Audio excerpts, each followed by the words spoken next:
अस्सलामुअलैकुम। जियो न्यूज़ के साथ मैं हूं मोहम्मद जुनैद। बुलेटिन में सबसे पहले आपको ये बताएं कि गुलकारा मीशा शफ़ी ने इंकशाफ किया है कि अली ज़फ़र के साथ जिनसी हरासानी के पहले वाक़े के बाद उन्हें माफ़ कर दिया था। मीशा शफ़ी ने कहा कि उनके साथ जिनसी हरासानी का दूसरा वाक़या दिसंबर में हुआ, उसके बाद भी वो 4 माह तक खामोश रहीं। जियो न्यूज़ के प्रोग्राम आज शाहज़ेब खानज़ादा के साथ में बात करते हुए मीशा शफ़ी ने कहा है कि वो हरासानी का मामला नहीं उठाना चाहती थी। उन्होंने कहा कि वो तय कर चुकी थी कि अली ज़फ़र के साथ दोबारा काम न करना पड़े, मगर उन्हें उनके साथ काम पर मजबूर होना पड़ रहा था। मीशा शफ़ी ने अली ज़फ़र से कहा कि वो मुश्तरका प्रोजेक्ट से निकल जाएं। उन्होंने उनके नुमाइंदे से भी बात करके मामला सुलझाने की कोशिश की, मगर अली ज़फ़र ने घर आकर बात करने को कहा, जिसके बाद उन्होंने सोचा कि उन्हें अपने बारे में भी सोचना चाहिए। उसके बाद ही मामला उठाया। मीशा शफ़ी ने कहा कि अली ज़फ़र के साथ जैमिंग सेशन के बाद व्हाट्सएप ग्रुप में मैसेजेस उन्होंने भेजे, मगर देखना पड़ेगा कि वो रज़ाकाराना था या नहीं। बहरहाल वो मैसेज इसलिए भेजा क्योंकि वो मुहज़्ज़ब तरीके से अलविदा कहना चाहती थी। मैं एक्चुअली उन 4 महीनों में इस बारे में ज़्यादा नहीं बोल रही थी, because I had blocked it out and मैं इससे, जैसे कि मैंने पहले भी कहा, मूव ऑन कर चुकी थी। मैं इसके बारे में बैठ के सोच नहीं रही थी, ना ही मैं प्लान कर रही थी कि अब मैं कब बोलूँ, अच्छा ना बोलूँ, बोलूँ ना बोलूँ, ऐसा कुछ मेरे जहन में नहीं चल रहा था। हाँ, ये ज़रूर है कि I had made a promise to myself कि मैं अपने आप को इस तरह की वल्नरेबल सिचुएशन में after what I have experienced first hand अब नहीं आने दूंगी। कि आप चाहती थी कि कैसी सिचुएशन में ये वाकया मंजर आम पर ना आए, आप नहीं चाहती थी कि इसको मंजर आम पर लाऊं? बिल्कुल नहीं। आप चाहती थी कि मामला बस दरगुजर हो जाए, चीजें चलें, बट आपको और अली ज़फ़र को साथ ना काम करना पड़े। फिर एक ऐसी सिचुएशन आई जिसमें आपको उन्हें साथ काम करना पड़ रहा था, जिसकी वजह से आपने ये बात पब्लिकली की। साथ काम करना पड़ रहा था और बहुत टाइम इंटेंसिव और लॉन्ग रनिंग तरीके से, हाईली इंटरैक्टिव तरीके से, और बहुत सारे हफ्तों का काम करना पड़ रहा था। क्या वजह है कि आपने आखिरी ऑप्शन चूज़ किया, शुरू के 4 नहीं? शुरू के 4 ऑप्शंस चूज़ किए, उनका किसी को पता नहीं चला, क्योंकि सिर्फ पब्लिकली बोलने का ही पता चलेगा ना पब्लिक को। तो ओके, तो आपने ये बात बड़ी लाजमी है, क्योंकि अली ज़फ़र ने कल कहा कि मुझसे बात कर लेती, मेरी अहलियत से बात कर लेती। आप कह रही हैं कि राब्ता किया गया, प्राइवेटली कम्युनिकेट किया गया थ्रू रिप्रेजेंटेटिव्स, और बहुत क्लियरली खुल के किया गया। सो आई वाज एक्चुअली ट्राइंग, मेरी कोशिश पूरी ये थी कि किसी भी तरह बात पब्लिक ना हो। मैंने उनको यही पैगाम दिया था कि मैं किसी किस्म की कंट्रोवर्सी नहीं चाहती, और मैं ये बिल्कुल भी पब्लिक नहीं करना चाहती, और इसको ढकी छुपी तरीके से बिहाइंड क्लोज डोर्स किसी तरह से रिजॉल्व करें। इस तरह के मे बी आप मेरी तरफ से इनको रिक्वेस्ट करें कि ये अब स्टेप डाउन कर जाएं प्रोजेक्ट से। आपसे कहा गया कि क्या आप माफ़ी कबूल कर लेंगी अगर आपसे माफ़ी मांगी जाए? बिल्कुल। फिर आपने क्या कहा? मैंने उनको यही कहा कि मैंने इस बारे में सोचा नहीं था, लेकिन सोचा जा सकता है, बिल्कुल सोचा जा सकता है। फिर क्या हुआ? फिर पैगाम भेज दिया और वापस जवाब मैंने आपको बता दिया। जवाब जो था वो यही था कि वो मुकर गए और उन्होंने कहा मेरे से मेरे घर आके बात करें। इससे पहले इतवार को जियो न्यूज़ के प्रोग्राम नया पाकिस्तान में बात करते हुए अली ज़फ़र ने कहा था कि जिसने जो सवाल पूछना है उनसे पूछ ले, मगर सोशल मीडिया पर मुहिम न चलाई जाए। उन्होंने कहा था कि मीशा शफ़ी ने जिस म्यूज़िक सेशन में हरासानी का इल्ज़ाम लगाया, उसके बाद मैसेज भी किया कि सेशन बहुत ज़बरदस्त रहा। अली ज़फ़र ने कहा कि मोहतसिब ने मीशा की दरख्वास्त मुस्तरद कर दी, अब उन्होंने मीशा पर हतक इज़्ज़त का केस किया हुआ है। साथ ही अली ज़फ़र ने मीशा शफ़ी को मामला तय करने की भी पेशकश की। अली ज़फ़र ने जियो न्यूज़ के प्रोग्राम नया पाकिस्तान में क्या कहा था, आपको दिखाते हैं। सबा जो उनकी वालिदा है, मैं उनका बहुत एहतराम करता हूँ, क्योंकि मैं बचपन से उनका फ़ैन हूँ। उसकी वालिदा मेरे वालिद साहब की शागिर्द हैं, सबा आंटी। अगर कोई ऐसी चीज़ थी तो मेरे वालिद को फ़ोन कर देते। अगर मीशा को कोई ऐसी चीज़ फील हुई तो मैं, मुझसे नहीं कहा जा रहा, मेरी बीवी को बता देती, तुम उसकी दोस्त थी। तुम मेरे घर आती रही हो, मेरी दावतों पे, मेरी पार्टीज़ पे आती रही हो, खुद मेरे साथ तस्वीरें खिंचवा के तुम सोशल मीडिया पे लगाती रही हो, खुद अपने फेसबुक प्रोफाइल पे। और एक इंटरेस्टिंग चीज़ आपको बताऊं, लेकिन अली साहब ने कहा कि कोई अगर आपके साथ तस्वीर लगाए तो इसका मतलब ये तो नहीं है ना कि तस्वीर खिंचवाने वाला हरासमेंट नहीं कर सकता। इसका ये मतलब तो हरगिज़ नहीं हो सकता ना। बिल्कुल, चले मैं कहता हूँ let all the odds be against me, all the odds मेरे अगेंस्ट हो गए। लेकिन अगर उसके साथ हरासमेंट हुई है, उसने कहा जैम रूम में हरासमेंट हुई है, जैम रूम में 11 विटनेसेस हैं, 11 लोग हैं, उसकी एक वीडियो भी है जिसमें से 2 ख़वातीन हैं। अगर आपने ख़वातीन को ही बिलीव करना है तो फिर उन 2 ख़वातीन को भी बिलीव कीजिए जो अपनी आंखों से देख रही थी सारा कुछ, कि मुझे आके इसने गले मिली है, जाते हुए गले मिल के गई है। उसके बाद कॉन्सर्ट होता है, ठीक है, और अगर ये जैम रूम पे हरास हुई है, कॉन्सर्ट इसने आके कर लिया है, कॉन्सर्ट करके ट्वीट की है मेरे साथ कि क्रूनिंग विद अली जफर, ये ट्वीट की, तो हरासमेंट से पहले वो ट्वीट इसने डिलीट कर दी। कॉन्सर्ट पे मेरे साथ परफॉर्म करती हैं, हंसते गाते हुए गाने गाते हैं, मुझे स्टेज पे भी थैंक यू कर रही हैं, उसकी उधर की भी ऑर्गेनाइजर्स ने भी वीडियो बनाई हुई है। अगर हरास हुई हैं, ये सारा कुछ हो गया, उसके बाद मुझे मैसेज क्या कर रही हैं, आज फिर मैं ये मैसेज पढ़ के सुनाई देता हूँ, क्योंकि हमने कोर्ट में एज एन एविडेंस भी डाला हुआ है। जो हमारे ऑर्गेनाइजर्स थे जलाल, उसके लिए भी लिखा है, ऑल थैंक्स टू यू जलाल, क्योंकि उसने तारीफ की कि बड़ा अच्छा शो हो गया, अली और मीशा थैंक यू। से had a great time jamming and performing, hectic but memorable and grateful for the kind words Ali had to say on stage. Now you tell me, जो औरत हरास हुई हो एक जैम रूम के अंदर, जो कह रही है जिसमें 12 लोग थे और 2 ख़वातीन थी, मेरे साथ शो पे जाके खड़ी होती है, वो मैसेज करेगी कि had a great time jamming and performing. देखो मीशा, मैं जानता हूँ तुम इस वक्त किस चीज़ से गुजर रही होगी। जस्ट अंडरस्टैंड, हम दोनों एक दूसरे को बहुत देर से जानते हैं, तुम आयशा को जानती हो, तुम्हारे बच्चे मेरे बच्चों के साथ खेले हुए हैं, ये सारा कुछ जो हुआ है ये लिए माशरे के लिए ओवरऑल अच्छी चीज़ नहीं है, ना तुम्हारे लिए ना किसी और के लिए।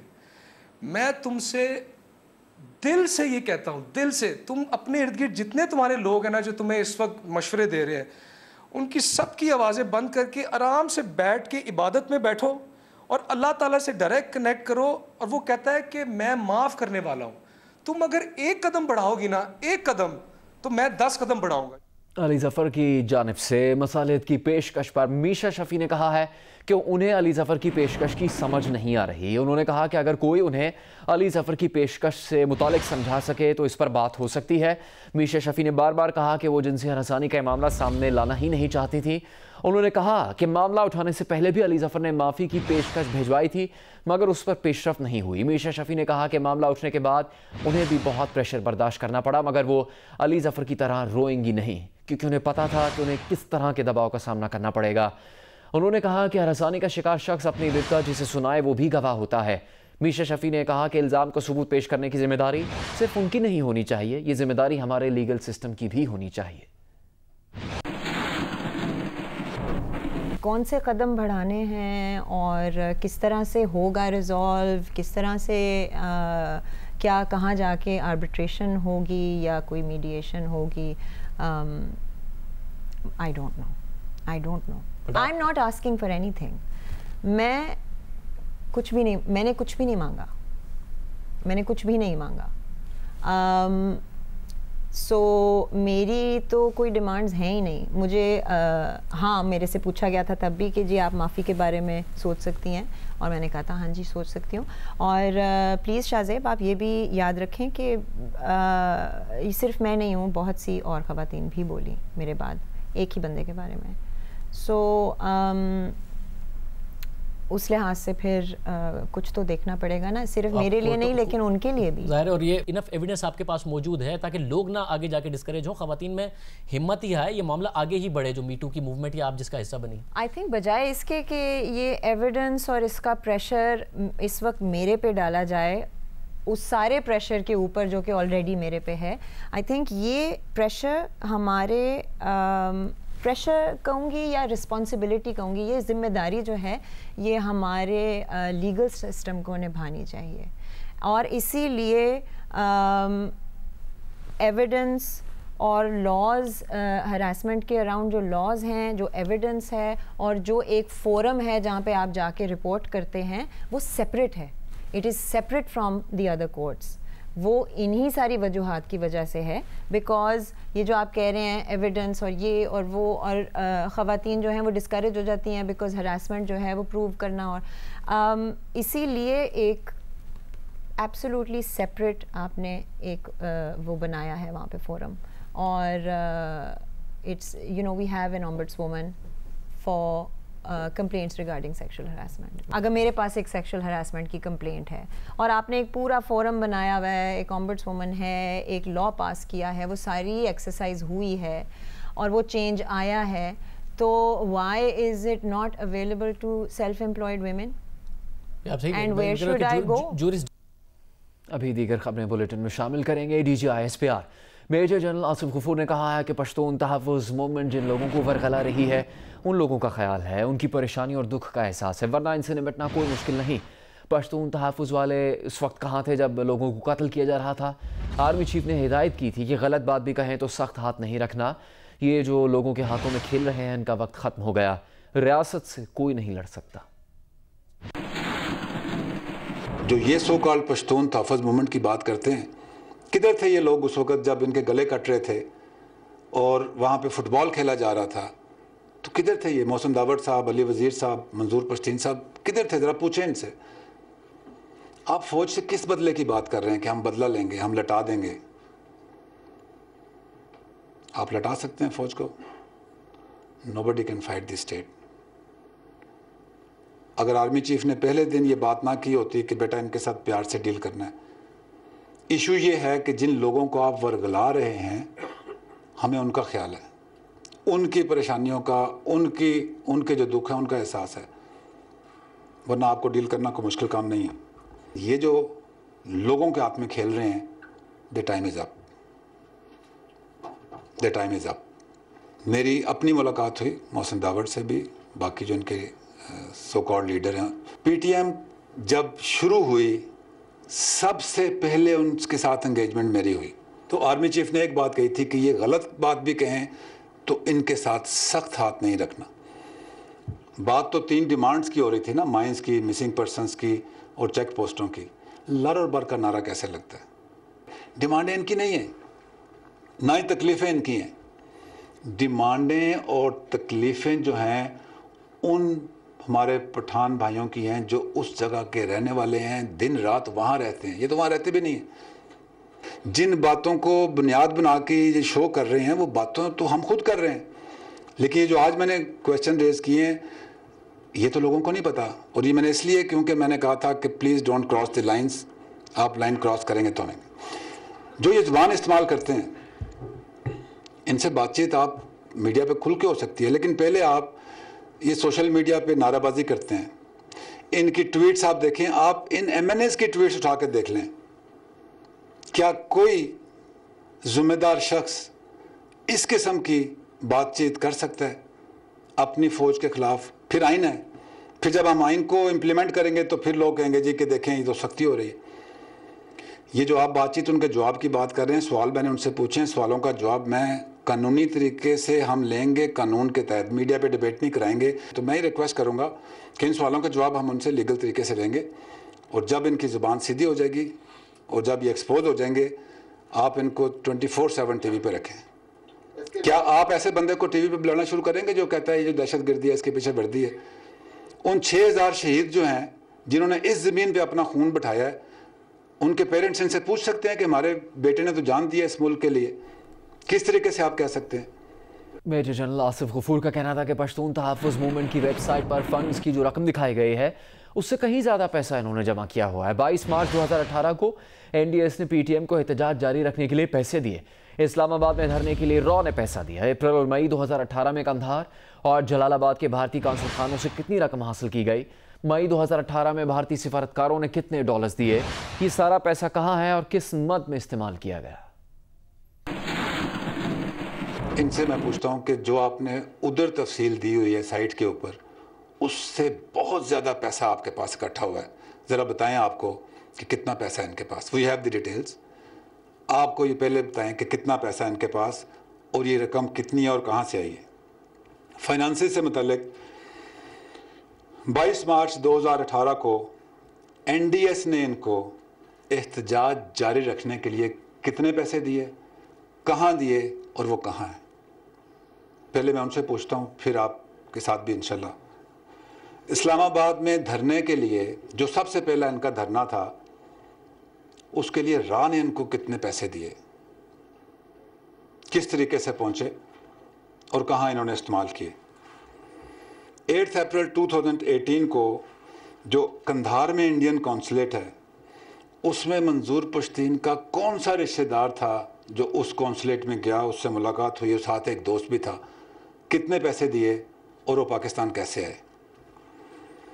8 मई 2018 को जो जलालाबाद का इंडियन कौंसलेट है, उसने तोरखम पे जो प्रोटेस्ट रैली थी उसके लिए कितने पैसे दिए और कहाँ हैं वो पैसे और किस तरीके से आए।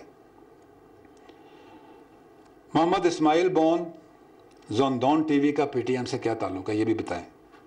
और मई 2018 में इंडियन डिप्लोमेट्स ने कितने डॉलर दिए, किस लिए दिए और कैसे आप तक पहुंचे। हवाला हुंडी के जरिए अफगानिस्तान और दुबई से कितना पैसा आ रहा है, ये बताएं ज़रा। हाजी मीर अफगान साफ़ी काबुल में, सलीम साफ़ी नहीं, हाजी मीर अफगान साफ़ी काबुल में और नसीब ज़ादरान दुबई में, इन दोनों का आप लोगों के साथ क्या ताल्लुक़ है? क्या वो आपको सपोर्ट करते हैं, कैसे करते हैं? 31 मार्च 2019 को अरमान लोनी के चहलम और पेशावर के जलसे के लिए एनडीएस ने आपको कितने पैसे दिए, कैसे आपके पास पहुंचे और कैसे आपने इस्तेमाल किए?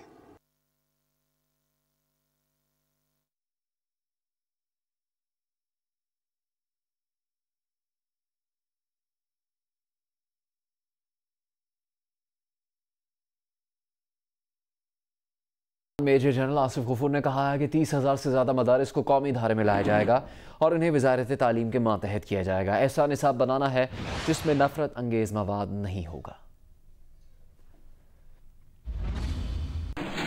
अभी आपको एक खबर दें कि ओगरा ने 1 मई से पेट्रोल 14 रुपये 37 पैसे फ़ी लीटर महंगा करने की सिफारिश कर दी है। डीजल की कीमत में फ़ी लीटर 4 रुपये 89 पैसे इजाफे की सिफारिश की गई है, जबकि मिट्टी का तेल फ़ी लीटर 7 रुपये 46 पैसे महंगा करने की सिफारिश पेट्रोलियम डिवीज़न को भिजवाई है।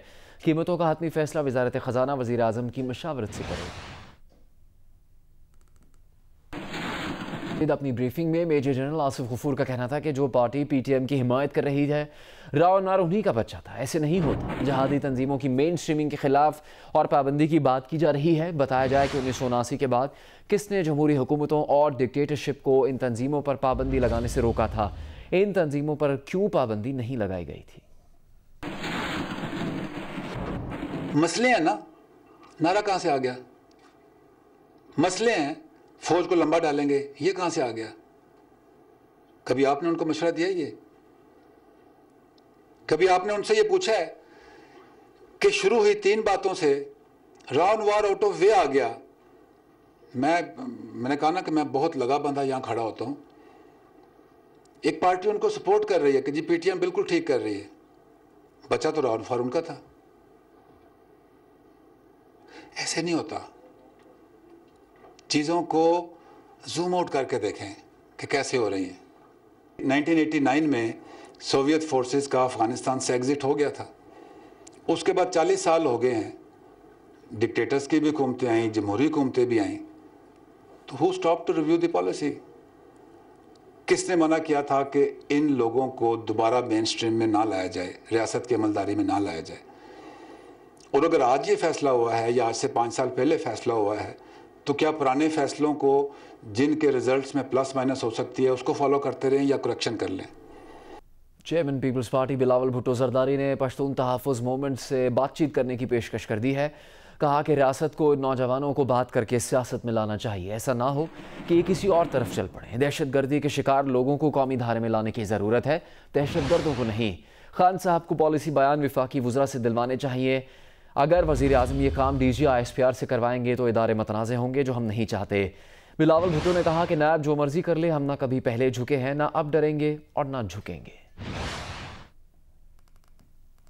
विफाकी वज़ीर मुराद सईद ने बिलावल भुट्टो की प्रेस कॉन्फ्रेंस पर रद्द-ए-अमल में कहा कि चार्टर ऑफ डकैती आज एक मरतबा फिर पूरी तरह बेनकाब हुआ। बिलावल को IMF से मुआहदे में दिलचस्पी नहीं है, ना ही नेशनल एक्शन प्लान उनका मौजू है। बिलावल बस चाहते हैं कि उनके वालिद और अंकल नवाज शरीफ समेत करप्ट अनासर से पूछगछ बंद हो जाए। बिलावल और उनके वालिद की ख्वाहिश है कि पीपल्स अमन कमेटी और लियारी गैंग वॉर जैसे शरपसंद गिरोहों को पनपने दिया जाए। कबायली इलाकों में अमन की वापसी से ज़्यादा बिलावल को PTM की तर्जुमानी का शौक है। वज़ीर आज़म ने कबायली इलाकों में अस्करी कार्रवाई की मुखालफत की तो बिलावल की जमात ने तालिबान खान का इल्ज़ाम लगाया। बदतरीन करप्ट जरदारी नवाज की छतरी तले रियासत के खिलाफ महाज खड़ा करने की कोशिश कर रहे हैं।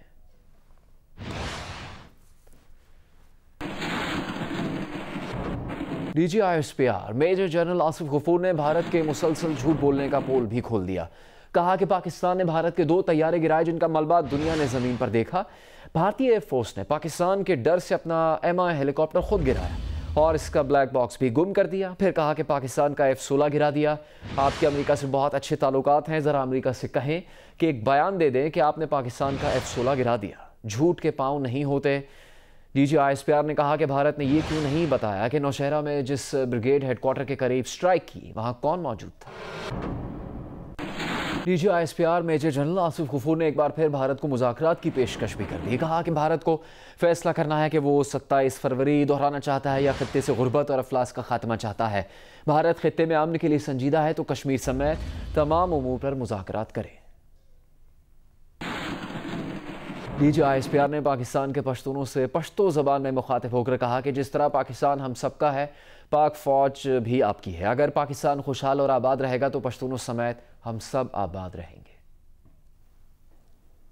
DGISPR ने कहा कि अल्लाह ना करे पाकिस्तान को किसी ने नुकसान पहुंचाया तो ये हम सब का पश्तूनों समेत नुकसान होगा। कुछ लोग दूसरों के कहने पर आपको इदारों के खिलाफ करना चाहते हैं। खुदाई माका पाकिस्तान तासोक नुकसान रसावी नोहागा दा टोल पाकिस्तान बशमूल पुख्तानो नुकसान दे तासो ता पता दे जैसा खलक तासो दा बल पावे ना दा पाकिस्तान आओ दा दे इदारों खिलाफ कवल गवाड़ी। DGISPR का कहना था कि मुमलकत पाकिस्तान को आपकी कुर्बानियों का बिल्कुल एहसास है। आपकी तकालीफ दूर करने के लिए दिन रात कोशां है। ज़्यादा वेल गवाड़म चे मुमलकत पाकिस्तान तास्तासो दा कुर्बानो बिल्कुल एहसास था। आओ पद सिलसिला के शपा औरस मसलसल कोशिश कभी जैस्तासो तकलीफूना ख़त्म की।